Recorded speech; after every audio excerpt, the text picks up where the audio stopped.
Hello friends, कैसे हैं आप लोग। स्वागत है आपका हमारे चैनल विज्ञान कैप्सूल पर। आज हम फिजिक्स का भी शुरुआत करने जा रहे हैं, जो कंपटीशन के लिए भी होगा, साथ में बोर्ड के लिए भी होगा। तो ये फिजिक्स का पहला चैप्टर है जिसका नाम है यूनिट एंड मेजरमेंट। यूनिट का मतलब होता है मात्रक, मेजरमेंट का मतलब होता है उसे नापना या मापना। इस चैप्टर में हम लोग फिजिक्स का इतिहास देखेंगे, कैसे मिला, किसने दिया नाम इसका। इसके बाद राशियों के बारे में पढ़ेंगे, भौतिक राशियां क्या होती है, राशि क्या होती है। फिर मापन देखेंगे। उसके बाद हम देखेंगे इसमें कि इसमें जितने प्रकार के मात्रक हैं वो क्या हैं, उनके यूनिट क्या हैं। फिर मापने की विधियां कितनी दी गई थी। इसके बाद इसी में हम लोग बीमा देखेंगे और बीमा का यूज देखेंगे। इतना हमारा कंपटीशन लेवल के भी लिए भी जरूरी है और साथ में बोर्ड के लिए भी जरूरी है। तो आइए शुरुआत करते हैं और देखते हैं क्या है। देखिए, फिजिक्स फिजिक्स को जो है हिंदी में भौतिक विज्ञान कहते हैं। मैं दोनों भाषाओं में पढ़ा दूंगा ये जो है चैप्टर। और ये चैप्टर नहीं, जितने भी फिजिक्स के चैप्टर आएंगे दोनों लगभग भाषाओं में कवर होंगे। तो आपको जो इंग्लिश मीडियम के स्टूडेंट्स हैं या हिंदी मीडियम के स्टूडेंट हैं, दोनों को दिक्कत नहीं होगा। साथ में रेलवे एसएससी वगैरह की तैयारी कर रहे हैं, उन्हें भी कोई दिक्कत नहीं होगा। कह रहा है कि it is a branch of science in which we study about matter, energy and its interaction.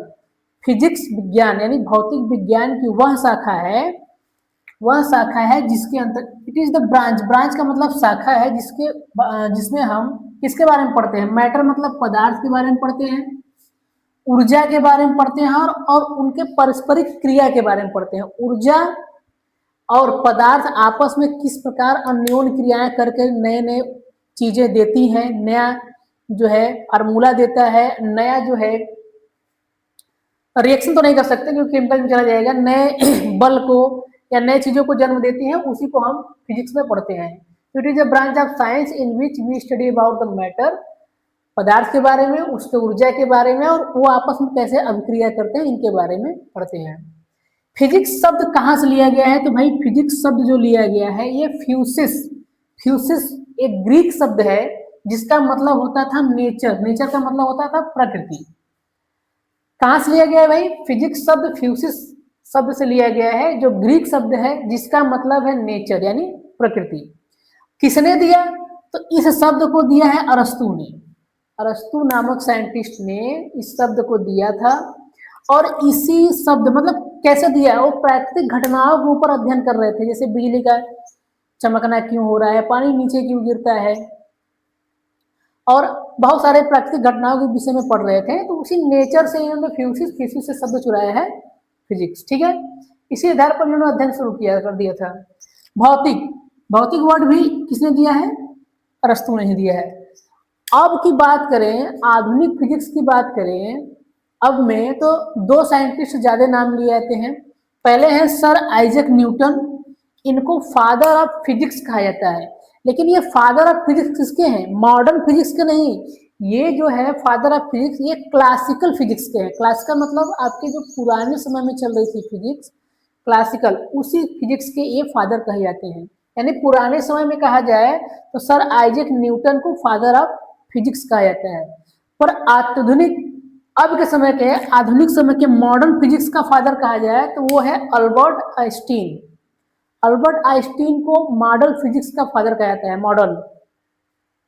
इस चैप्टर में हम लोग क्या पढ़ेंगे, तो यह चैप्टर जो है, ये चैप्टर फिजिक्स के मैकेनिक्स यानी पुराने वाले क्लासिकल मैकेनिक्स यानी पुराना वाला जो हमारा फिजिक्स चल रहा था, भौतिक विज्ञान, उससे लिया गया है। मैकेनिक्स का मतलब होता है यांत्रिकी। ये पुरानी वाली चीजें, कल्पनाओं की जो चीजें होती हैं उस पे थी।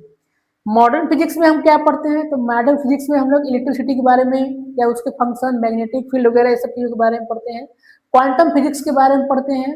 ये सब किस में आ जाएंगे, आपके मॉडर्न फिजिक्स में। आप पहले इसका जो है थोड़ा सा हिस्ट्री नोट कर लीजिए, क्योंकि कभी कभी क्या होता है क्लास में आते ही डिफिनीशन पूछ लिया जाता है कि फिजिक्स का डिफिनीशन बताइए, तो नहीं आता है। साइंस का डिफिनीशन बताइए, नहीं आता है। फादर ऑफ फिजिक्स कौन है, नहीं बता पाएंगे। ये बेसिक चीजें हैं। शुरुआत में ही कोई टीचर आएगा क्लास में तो पहले यही सब चीजें पूछ लेगा, क्योंकि उसे ये नहीं पता होता कि अंदर क्या है। लेकिन वो बेसिक चीजें जान रहा है तो आपसे बेसिक सवाल तुरंत करेगा। इसके लिए आप पहले इसको नोट कर लीजिए, इसे याद कर लीजिए किसने क्या कहा, क्या इसका जो है डिफिनीशन है, कहाँ से आया है। ठीक है, इसके बाद हम बढ़ते हैं और यहाँ शुरुआत करते हैं। नोट करिए।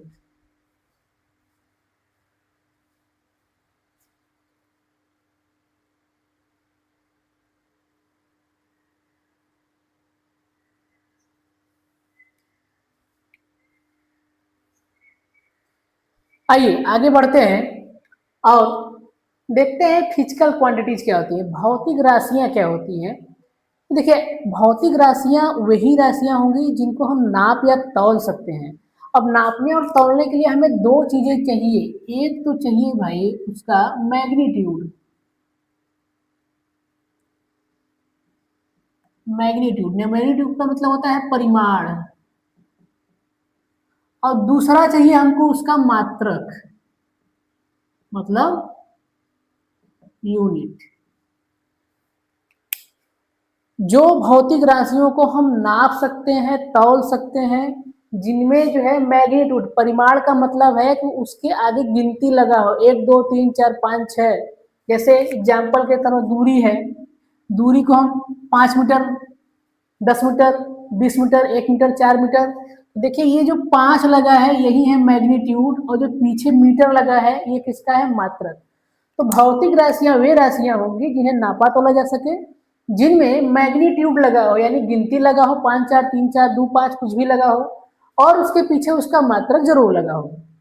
समय होगा तो समय भी होगा 1 घंटा, 2 घंटा, जो भी 1 घंटा, 2 घंटा, आधे घंटे, 30 मिनट, 10 सेकेंड, 15 सेकेंड, चाल में है 20 मीटर पर सेकेंड। इस तरह से जो भी राशियां जिनको हम नाप सके, तौल सके, यानी उनमें उनके मात्रक लगे हो और साथ में उनका जो है मैग्नीट्यूड लगा हो, वे सब के सब क्या कहलाएंगी, भौतिक राशियां कहलाएंगी। ठीक है, नोट करके मैंने कुछ लिखवाया हुआ है। क्या लिखवाया हुआ है कि इसे पोटेंशियल, विभव तथा एंट्रोपी, इन दोनों को हम लोग नाप नहीं सकते हैं। एक पर्टिकुलर टाइम पे सीधा नहीं नाप सकते हैं। इन्हें हम क्या करते हैं, दो जगहों के या दो पोटेंशियल के बीच का अंतर निकालते हैं। उसी तरह एंट्रोपी जो है वो एंट्रोपिक चेंज निकलता है, डेल्टा एस से दिखाते हैं इसको, यानी एक चेंज निकलता है। कुछ समय पहले क्या परिवर्तन हुआ, उसके बाद क्या परिवर्तन हुआ, इन दोनों परिवर्तनों के बीच का अंतर जो रहेगा वही एंट्रोपी कहलाता है। पोटेंशियल, ये इलेक्ट्रिसिटी वाला चैप्टर पढ़ाएंगे तो बता देंगे इसमें, और थर्मोडायनेमिक्स पढ़ाएंगे जब चैप्टर उष्मागतिकी, तो उसमें इसको बता देंगे, एंट्रोपी को, दोनों क्लियर हो जाएगा। ठीक है, आगे बढ़ते हैं। मेन टॉपिक पढ़ेंगे जो कंपटीशन और साथ में बोर्ड को कवर करे, दुनिया भर का जो है इतिहास भूगोल नहीं पढ़ा जाएगा। टाइप्स ऑफ फिजिकल क्वांटिटी, भौतिक राशियों के प्रकार पढ़ लेते हैं। तो इनको जो है मात्रक के अनुसार, मापन के अनुसार इन्हें जो है दो भागों में बांटा गया है। इसके अलावा भी हैं, तो पहले हम लोग जो है जो दो भागों, मेन भाग है उन्हीं को पढ़ लेते हैं। तो पहला भाग है फंडामेंटल फिजिकल क्वांटिटी, मूल राशियां, मूल भौतिक राशियां। फिजिकल का मतलब है भौतिक, लेकिन मैंने मूल राशियां शॉर्ट में लिख दिया है, वीडियो बहुत लंबा हो जाएगा इसके वजह से। तो मूल राशियां क्या है, ये जो क्वांटिटी की राशियां हैं किसी पर डिपेंड नहीं करती हैं, अपने आप में स्वतंत्र रहने वाली राशियां जो हैं, अपने आप में कंप्लीट हो, पूर्ण हो, वो राशियां क्या कहलाती हैं, फंडामेंटल क्वांटिटीज। क्या कहलाती हैं, फंडामेंटल। पसंद में है, इसे लंबाई, लंबाई या दूरी, किसी भी प्रकार की दूरी को हम लोग जो है मीटर में ही नापेंगे, स्टैंडर्ड देखा जाए तो। वो समय, लंबाई, इस तरह से ये 7 हैं। अभी मैं लिखवा देता हूँ फंडामेंटल क्वांटिटी सातों क्या है, उनके मात्रक भी लिखवा देता हूँ। अगला है डिराइव्ड फिजिकल क्वांटिटी। डिराइव्ड का मतलब होता है व्युत्पन्न। क्या होता है, व्युत्पन्न। व्युत्पन्न का मतलब होता है जो दूसरे के द्वारा उत्पन्न हो। तो चलिए इसका हिंदी में लिख देते हैं, इसको बोलते हैं व्युत्पन्न। इसको बोलते हैं व्युत्पन्न राशियां। फिजिकल का मतलब भौतिक है, इसको जानते रहिएगा। व्युत्पन्न राशियां। मूल का मतलब होता है जड़। जड़ क्या है, अपने आप में शुरू होता है, तो ये मूल राशियां किसी पर डिपेंड नहीं होंगी। व्युत्पन्न क्या होगा, दूसरे से उत्पन्न होगा। अब दूसरा कौन होगा, दूसरा वही होगा भाई, यानी मूल मात्रक जो है और मूल राशियां, उन्हीं के द्वारा ये उत्पन्न होंगी। ये कहलाएंगे क्या, आपकी डिराइव्ड क्वांटिटी। एग्जाम्पल के तौर पर मैंने दिखाया चाल, स्पीड। स्पीड को हम लोग नापेंगे तो देखिए स्पीड बराबर होता है दूरी बटा समय। दूरी मतलब डिस्टेंस, समय मतलब टाइम। दूरी, दूरी देखिए क्या है भाई, लंबाई आ गया, मूल मात्रक। समय क्या है, मूल मात्रक, मूल राशियां। मूल राशियों के द्वारा ही जो बनेंगी वो क्या कहलाएंगी, डिराइव्ड क्वांटिटी। इतनी बात समझ में आ गया, इसको नोट कर लीजिए। आगे बढ़ते हैं और देखते हैं आगे इसमें जो है और क्या चीजें हैं।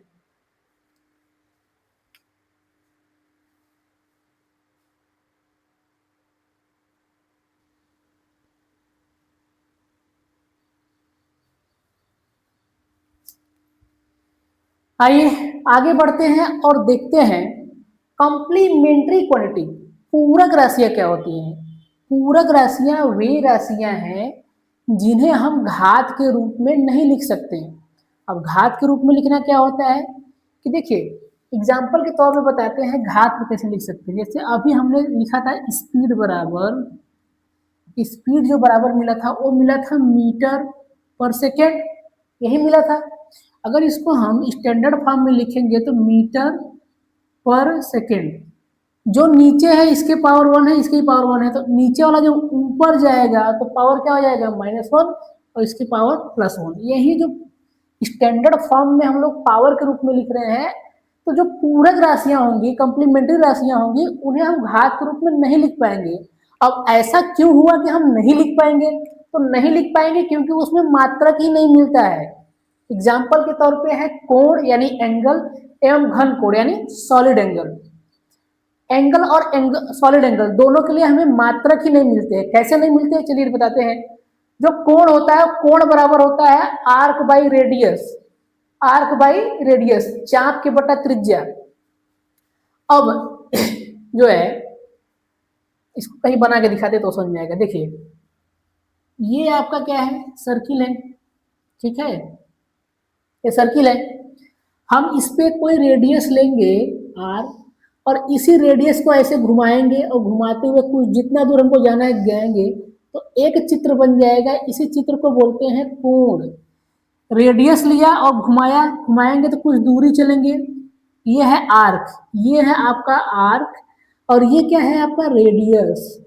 इन्हीं दोनों के रेशियो को, आर्क बटे रेडियस, दोनों के अनुपात को हम कहते हैं कोण। तो आर्क भी दूरी है, दूरी के लिए हम क्या लेते हैं, मात्रक मीटर। और आपका जो है रेडियस वो भी दूरी है, उसका भी मात्रक क्या होगा, मीटर। तो मीटर के बटा मीटर करेंगे तो मीटर मीटर कैंसिल, और जब मीटर मीटर कैंसिल हो गया तो कोई मात्रक मिला नहीं, और जब कोई मात्रक नहीं मिलेगा तो हम उस मात्रक को घात के रूप में भी नहीं लिख पाएंगे। यहाँ आप देख लीजिए, ठीक है। तो जब मात्रक नहीं मिलेगा तो घात के रूप में लिख नहीं पाएंगे। तो अब इनके नापने के लिए अपने मन से साइंटिस्टों ने दो संपूरक मात्रक दे दिए हैं। उन मात्रकों का नाम क्या है? अगर कोण को नापना है तो उसको नापेंगे हम लोग रेडियन में, कोण को नापेंगे रेडियन में, और रेडियन अपने मन से ले लिया गया है मात्रक, क्योंकि यहाँ से मात्रक नहीं मिला था। सेम उसी तरह घन कोण। अब घन कोण देखिए, सॉलिड एंगल क्या होगा, आइसक्रीम जो कोन वाला खाते हैं वो चारों तरफ से रहता है और नीचे जाके एंगल बनाता है। देखिए यहाँ बना भी है कोन, कोन जैसा है ना। तो ये कोण के द्वारा कोण बनेगा, उसी को बोलते हैं सॉलिड एंगल।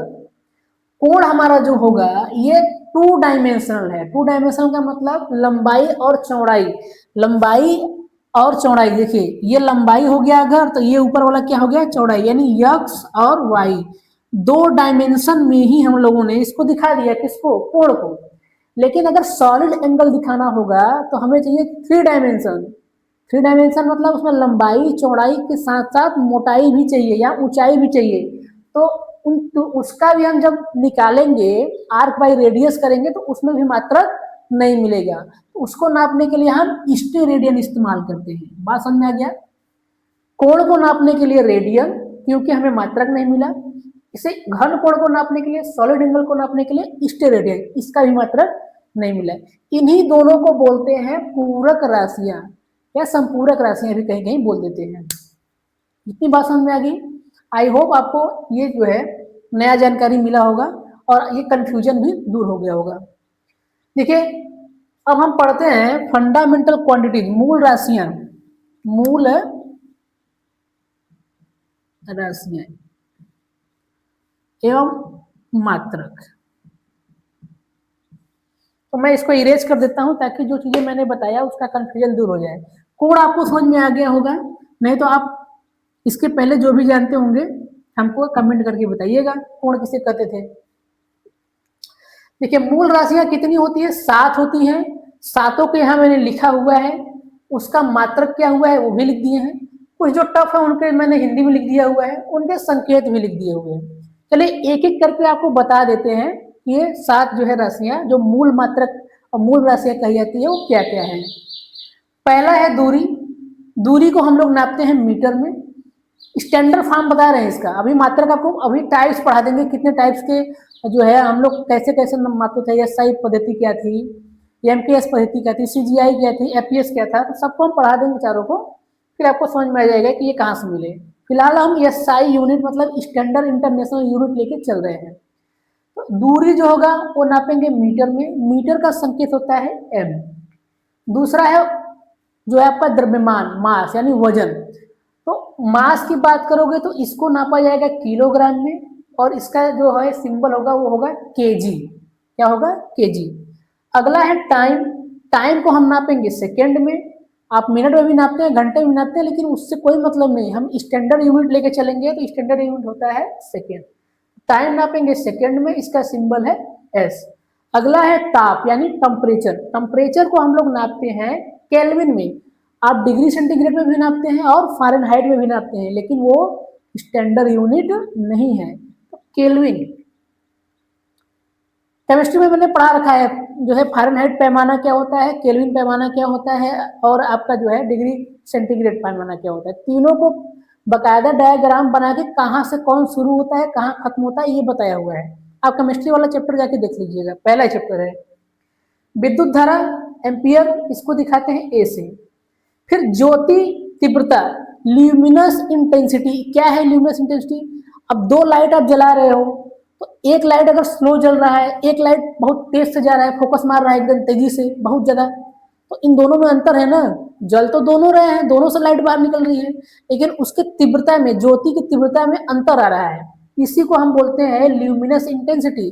इसको नापते हैं कैंडिला में, इसका सिंबल होता है सी डी। पदार्थ की मात्रा, अमाउंट ऑफ सबस्टेंस। कोई जो पदार्थ यानी हम आप जिससे जितने अमाउंट ऑफ सबस्टेंस से बने हैं उसको बोलते हैं क्या, उसको नापते हैं किसमें, मोल में, और उसका सिंबल होता है MOL, मोल।